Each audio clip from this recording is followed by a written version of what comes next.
Vamos chamar o Lourival Santana de volta aqui para a nossa conversa, para falarmos, Lourival, sobre geopolítica, né? Que é o que estávamos falando agora há pouco. O que a gente pode esperar desse encontro? É claro que não era o ideal, mas muitos líderes vão se encontrar no funeral do Papa Francisco.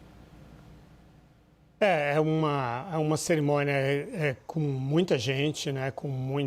Cada um desses governantes terá uma comissão grande, uma comitiva grande, então não acredito que será uma oportunidade para eles conversarem realmente, a menos que haja algo urgente que eles queiram resolver.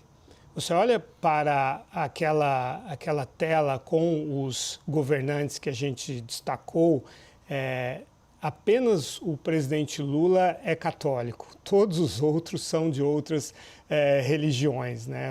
Volodymyr Zelensky é de um país cristão ortodoxo e é judeu, o Javier Milei é de um país católico, mas se converteu ao judaísmo, Donald Trump vem de uma tradição protestante, Olaf Scholz também, Keir Starmer é anglicano, né? O príncipe William é o filho do chefe da igreja anglicana, Ursula von der Leyen, também de origem protestante. Por aí você vê o poder brando da igreja católica, né? Realmente é a organização que tem o maior soft power de todo o mundo, né? Todas as pessoas importantes querem estar presentes no funeral do Papa, homenageá-lo, porque de fato é uma organização milenária, extremamente com extremo simbolismo, né? Apesar de todas as críticas, de todos os problemas, nessa instituição ela tem realmente um poder fabuloso.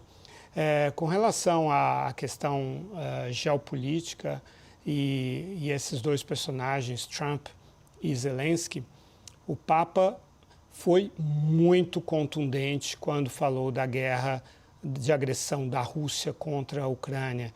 Ele disse que a invasão era um sacrilégio repugnante e que a Ucrânia era uma nação martirizada. Então, realmente não houve nenhuma ambivalência no que ele disse.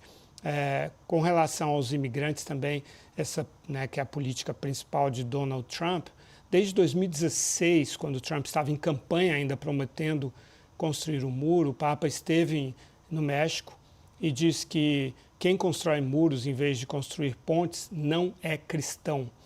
E essa é uma visão que ele tem bem antiga. Na época do Muro de Berlim, ele já dizia isso, né, que era preciso unir as pessoas e não separá-las.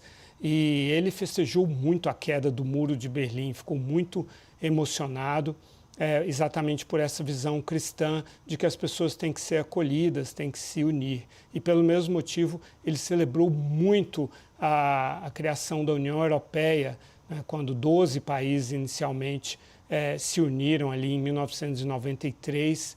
Para ele, isso era uma espécie de Europa seguindo o exemplo da própria Igreja Católica, que tenta unir os povos. E ele, claro, é totalmente contra guerras e acreditava que esse tipo de união, de conciliação, era muito importante, e ele era contra os nacionalismos também, o nacionalismo exacerbado, exatamente porque ele separa os seres humanos. Então, por aí você vê que é uma visão de mundo muito diferente daquela de Donald Trump e de J.D. Vance, que foi a última autoridade que ele recebeu no domingo de Páscoa. Então, era um Papa que tinha posições muito claras, que não era nem de esquerda nem de direita. Aliás, por que ele nunca foi, como Papa, à Argentina? Nunca voltou à Argentina. Ele conta na autobiografia dele, chamada Vida, Minha História através da História, que em 2010 foi o momento de maior sofrimento da vida dele, porque ele foi interrogado por 3 juízes que o acusavam de ter sido conivente com a ditadura militar. E ele diz, e que descobriu depois, que essa intriga que foi feita era por causa do governo de Cristina Kirchner. Ele não fala Cristina Kirchner, mas ele fala do governo da época, que era Cristina Kirchner. E, por outro lado, pelas pessoas de direita, como o próprio Milei, ele era acusado de ser um comunista, né? E E, como eu disse, ele celebrou muito a queda do Muro de Berlim. Nenhum comunista teria celebrado a queda do Muro de Berlim.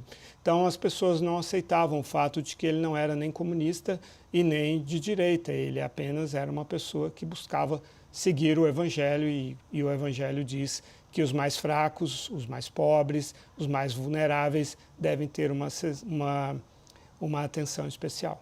É isso, prioridade.